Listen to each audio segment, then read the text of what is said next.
یعنی ہیکل سلیمانی یا معبد سلیمانی، ہم اسے مسجد اقصی کہیں گے، دور کی مسجد۔ اس کے بعد وہ یہ ہے کہ تقریباً 600 قبل مسیح میں 587 ایگزیکٹلی اس میں اس کو گرا دیا گیا نیبوکڈنیزر نے۔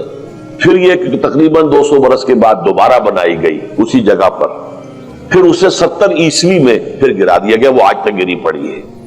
تو جب حضور صلی اللہ علیہ وسلم کو معراج ہوا ہے تو وہاں کوئی عمارت نہیں تھی، البتہ یہ کہ معلوم ہوتا ہے کہ ایک گرجا وہاں پر بنا دیا گیا تھا، اس لیے کہ یہ جب ہیڈریان نے اس کو آباد کیا دوبارہ سن 70 میں تو تباہ و برباد کر دیا تھا ٹائٹس رومی نے سن 70 عیسوی میں، حضرت عیسیٰ علیہ السلام کے رفع سماوی کے 40 برس کے بعد، تو اس نے گرا دیا اور پورا شہر ویران کر دیا۔ لیکن پھر 60-70 برس کے بعد وہ ایمپرر تھا ہیڈریان رومن ایمپرر، اس نے دوبارہ آباد کیا، اور دوبارہ آباد کیا تو اس کا نام ایلیا رکھا، اب یروشلم نہیں رہا۔ اور پھر یہ کہ جب سن 300 عیسوی میں جو ایمپرر کانسٹنٹائن تھا قسطنطین، وہ جب عیسائی ہو گیا تو اب یہ پوری مملکت عیسائی ہو گئی، تو پھر وہاں ایک گرجا تعمیر کر دیا گیا۔ اس گرجا میں حضرت عمر گئے تھے، جب انہوں نے ہینڈ اوور کیا ہے حضرت عمر کو وہاں کے عیسائیوں نے، تو جب حضرت عمر اس گرجا کے اندر ہی ابھی تھے، دیکھ رہے تھے جگہ، تو نماز ظہر کا وقت ہو گیا، تو حضرت عمر نے فرمایا کہ میرا نماز کا وقت ہے، تو انہوں نے کہا وہاں کے عیسائیوں نے کہ آپ یہی پڑھ لیجیے، آپ نے فرمایا نہیں، اگر میں یہاں پڑھوں گا تو اسے پھر مسلمان مسجد بنا لیں گے۔ تو باپ باہر گئے اور اس قبۃ الصخرہ کے اوپر جا کے نماز پڑھی آپ نے۔ یہ جو اس وقت جو دوم نظر آتا ہے یہ ہے وہ چٹان، اور یہ بڑی اس کے اوپر گردہ وردہ پڑا ہوا تھا، کچرا وچرا تھا، اسے صاف کیا اور اس پر آپ نے نماز پڑھی، اس لیے کہ یہی سے اصل میں معراج ہوا تھا حضور صلی اللہ علیہ وسلم کو۔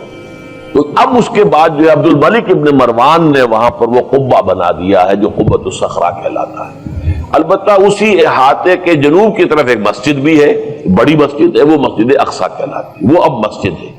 یہ قبہ جو ہے بنیادی طور پر مسجد نہیں ہے،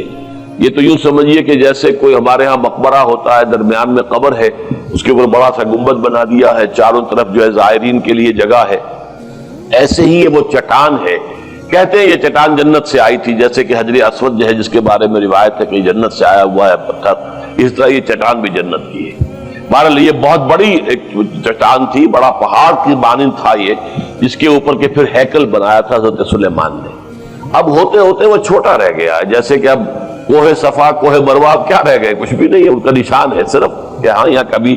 ایک پہاڑی ہوتی ہوگی جس کے کچھ پتھر جو ہیں وہ نظر آ رہے ہیں۔ اسی طرح سے وہ ایک چٹان ہے، اگرچہ بہت بڑی ہے کوہ صفا اور مروہ کے مقابلے میں، تو اس کے گرد ایک پلیٹ فارم سا بنا دیا گیا ہے اور اس کے اوپر یہ قبہ ہے۔ تو یہ ہے اصل میں جو کہ حرم شریف کہلاتا ہے اس وقت، اور سارا جھگڑا جو ہے یہود کا اور مسلمانوں کا وہ اس پر ہے۔ ورنہ یہودی براق جو ہے، جو یہودی وزیر اعظم ہے اس وقت، اس نے یہ آفر تو کر لی تھی کہ ٹھیک ہے مسجد اقصی موجود رہے اور اس کے اوپر جو ہے کنٹرول بھی فلسطینی مسلمانوں کا رہے، لیکن یہ قبۃ الصخرہ پر نہیں ہے، اس لیے کہ یہ ہے وہ جگہ جہاں انہیں اس کو گرا کر اور اپنا تھرڈ ٹیمپل تعمیر کرنا ہے۔ یہ انہوں نے اپنے یہودی جو مذہبی عناصر ہیں انہیں رشوت دے رکھی ہے کہ باقی ہر معاملے میں تم ہمیں اجازت دے دو کہ ہم نے سینائی واپس کر دیا، ٹھیک ہے، گولان ہائٹس بھی واپس کر دیں گے شام کو، اور اسی طریقے سے ویسٹ بینک وغیرہ پر ہم ایک فلسطینی ریاست بنا رہے ہیں، تم اس کی اجازت ہمیں دے دو۔ لیکن ہم یہ جہاں تک یروشلم کے بارے میں ان کا کہنا تھا کہ یہ ہمارا جوائنٹ ایک ہی متحدہ دارالخلافہ رہے گا، عربوں کا کوئی تعلق اس سے نہیں ہوگا، یہ پورا کا پورا ہمارے پاس رہے گا۔